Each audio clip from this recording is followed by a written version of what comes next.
সে ছিল আমার দাদুর বয়স, তার সঙ্গে দিয়েছিল। মানে ছোটবেলার থেকে আমি কষ্ট পেয়েছি। আচ্ছা, আপনার তাহলে ছোটবেলাতে বিয়ে হয়েছিল? বিয়ে মানে এমনিতে দিয়েছিল 10-12 বছর বয়সে।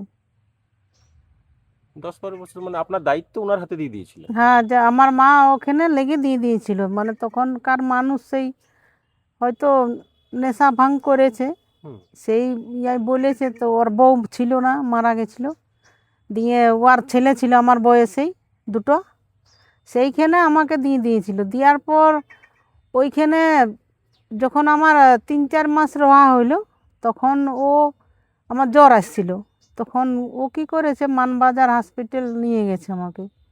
নিয়ে ওইখানে যাই আর আমাকে ওই কোকের ইঞ্জেকশন দিয়ে আর ঘোর করে দিয়েছিল। মানে আমি বুঝতে পারিনি। হুম।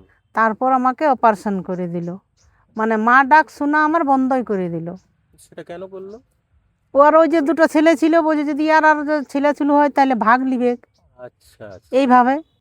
তারপর ওই পর্বটা শেষ কিভাবে হলো, মানে ওনার সাথে?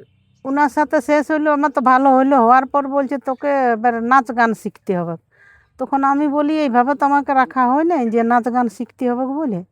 ঝগড়াঝাঁটি করতো, মারামারি করতো, আমার কম বয়স।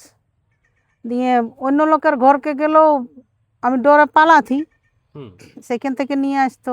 তাইলে বলতো ওদের ঘরেই থাকুক। তাহলে উনি কি নিজেও রসিক ছিলেন, মানে নাচনি শিল্পের সাথে জড়িত ছিলেন? এমনি না, এমনি ইয়ে করতো আগে, সেই ঝুমুর নাচ বুলবুলি নাচ বলতো তো, হুম। সেইটার ওই তো বাজাইতো কিছু। আচ্ছা আচ্ছা হুম। আচ্ছা।